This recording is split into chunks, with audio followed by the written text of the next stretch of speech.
Hello, OP classes के digital platform पर आप सभी का एक बार पुनः स्वागत है। आज हम लोगों को पढ़ने हैं 4 दिसंबर 2020 के मोस्ट एक्सपेक्टेड करंट अफेयर्स। तो चलिए शुरू करते हैं और देखते हैं पहला प्रश्न।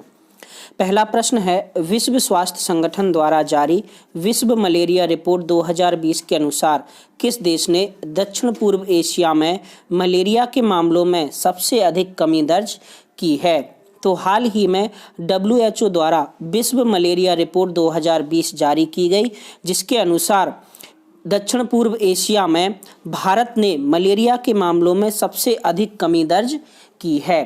इस रिपोर्ट के अनुसार जहां भारत वर्ष 2020 में 20 मिलियन मलेरिया के मामले रखता था, वहीं 2019 में मलेरिया के केवल 5.6 मिलियन मामले आए हैं। यानी वर्ष 2000 से 2019 के बीच भारत में मलेरिया के मामलों में 71% गिरावट दर्ज की गई है। विश्व भर में मलेरिया के 228 मिलियन मामले आते हैं, जिनमें 63% मामले अकेले अफ्रीका से आते हैं। इसके बाद 34% मामले दक्षिण पूर्व एशिया से तथा 2% मामले पूर्व मध्य सागरीय क्षेत्र से आते हैं। विश्व के 6 देश ऐसे हैं जो पूरे विश्व में 50% मलेरिया के मामले रखते हैं। नाइजीरिया विश्व के 24% मामलों के साथ पहले स्थान पर मलेरिया के मामले रखता है। बात की जाए मलेरिया की, तो मलेरिया को बुरी हवा या दलदली बुखार भी कहा जाता है। यह प्लाज्मोडियम बाइबैक्स नाम के प्रोटोजोआ से होता है। मलेरिया का वाहक मादा एनाफिलीज मच्छर है, जो कि प्लाज्मोडियम बाइबैक्स को ले जाने का काम करता है। यह प्लाज्मोडियम बाइबैक्स नाम का प्रोटोजोआ आरबीसी को तेजी से खत्म करके रक्तहीनता कर देता है। इसकी स्थिति तब गंभीर हो जाती है जब व्यक्ति मूर्छित होकर मृत्यु को प्राप्त होता है। मलेरिया के लिए क्विनैन दवा का प्रयोग किया जाता है, जो कि सिनकोना की छाल से प्राप्त होती है। मलेरिया परजीवी की खोज रोनाल्ड रॉस ने की थी, जिनके लिए उन्हें वर्ष 1902 में नोबेल पुरस्कार भी दिया गया था। चलिए देखते हैं हमारा आज का दूसरा प्रश्न। दूसरा प्रश्न है, विश्व स्वास्थ्य संगठन WHO के प्रमुख कौन हैं? तो विश्व स्वास्थ्य संगठन WHO के प्रमुख टेड्रोस अधनोम हैं। टेड्रोस अधनोम वर्तमान में WHO के अध्यक्ष हैं, जबकि WHO की स्थापना 7 अप्रैल 1948 को हुई थी। इसी वजह से प्रत्येक वर्ष 7 अप्रैल को विश्व स्वास्थ्य दिवस मनाया जाता है। WHO का मुख्यालय स्विट्जरलैंड के जेनेवा में है। वर्तमान में WHO में 194 सदस्य देश हैं। चलिए देखते हैं हमारा आज का तीसरा प्रश्न। तीसरा प्रश्न है, QS एशिया विश्वविद्यालय रैंकिंग 2021 में भारतीय विश्वविद्यालयों में से कौन सा विश्वविद्यालय शीर्ष पर है? तो हाल ही में QS एशिया विश्वविद्यालय रैंकिंग 2021 जारी की गई, जिनमें भारतीय विश्वविद्यालय में IIT बॉम्बे पहले स्थान पर है। विश्व में पहले स्थान पर नेशनल यूनिवर्सिटी ऑफ सिंगापुर है। भारत के IIT बॉम्बे का स्थान विश्व में अगर देखा जाए तो 37वां है। इस सूची में कुल 750 विश्वविद्यालयों को शामिल किया गया था। भारत की दिल्ली यूनिवर्सिटी 71वें स्थान पर, जबकि जवाहरलाल नेहरू यूनिवर्सिटी 81वें स्थान पर है। चलिए देखते हैं हमारा आज का चौथा प्रश्न। चौथा प्रश्न है, उस चक्रवात का नाम बताइए जो श्रीलंका को पार करने के लिए निर्धारित है और भारत के दक्षिणी तमिलनाडु और केरल तट से टकराएगा। तो हाल ही में बुरेबी नाम का चक्रवात श्रीलंका को पार करके भारत के तमिलनाडु और केरल से टकराने के लिए आगे बढ़ रहा है।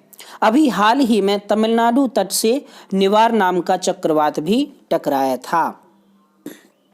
चलिए देखते हैं हमारा आज का पांचवा प्रश्न। पांचवा प्रश्न है, OECD यानी organisation for economic corporation and development ने फाइनेंशियल ईयर 2021 के लिए भारत की GDP का अनुमान कितना लगाया है? तो हाल ही में OECD ने भारत की GDP दर का अनुमान 9.9% माइनस में लगाया है।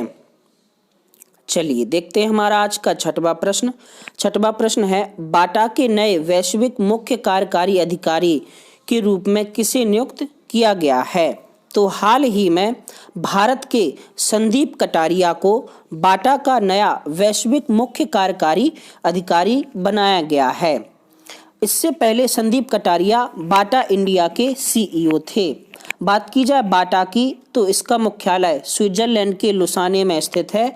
इसकी स्थापना 1894 में चेक गणराज्य में थॉमस बाटा ने की थी। चलिए देखते हैं हमारा आज का सातवां प्रश्न। सातवां प्रश्न है, तेंदुलकर के रिकॉर्ड को तोड़ते हुए कोहली सबसे तेज 12,000 वनडे रन बनाने वाले क्रिकेटर बन गए हैं। 12,000 एक दिवसीय रन बनाने के लिए उन्होंने कितनी पारियां खेली हैं? तो हाल ही में भारत के क्रिकेटर विराट कोहली ने सचिन तेंदुलकर के 12,000 वनडे रन का रिकॉर्ड तोड़ा और उन्होंने ये 12,000 रन केवल 242 पारियों में बनाए हैं। इन 242 पारियों के लिए उन्होंने कुल 251 वनडे खेले हैं। उन्होंने 12,000वां रन ऑस्ट्रेलिया के खिलाफ चल रही वनडे सीरीज में लिया था। बात की जाए विराट कोहली की तो उन्होंने वर्ष 2008 में अपना डेब्यू किया था। अभी तक विराट कोहली ने 27 टेस्ट शतक तथा 43 वनडे शतक लगा लिए हैं। वर्तमान में विराट कोहली भारत के तीनों प्रारूपों के कप्तान हैं। विराट कोहली को चीकू उपनाम से भी बुलाया जाता है। चलिए देखते हैं हमारा आज का आठवां प्रश्न। आठवां प्रश्न है, भारत में राष्ट्रीय प्रदूषण नियंत्रण दिवस किस तारीख को मनाया जाता है? तो प्रत्येक वर्ष 2 दिसंबर को भारत में राष्ट्रीय प्रदूषण नियंत्रण दिवस मनाया जाता है।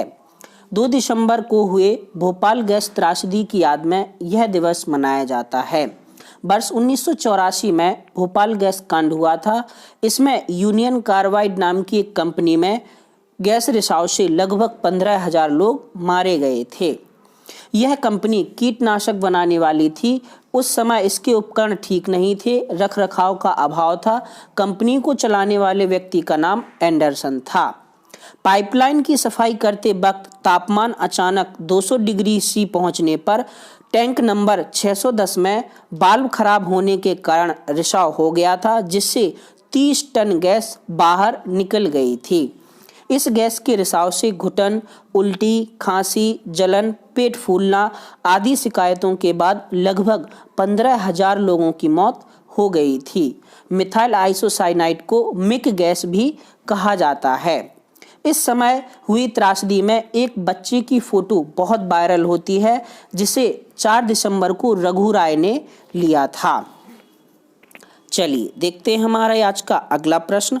अगला 9वां प्रश्न है, विश्व कंप्यूटर साक्षरता दिवस हर साल कब मनाया जाता है? तो प्रत्येक वर्ष 2 दिसंबर को विश्व कंप्यूटर साक्षरता दिवस मनाया जाता है। विश्व कंप्यूटर साक्षरता दिवस की शुरुआत वर्ष 2001 से भारत से हुई थी, जब NIIT ने विश्व कंप्यूटर साक्षरता दिवस पहली बार मनाया था।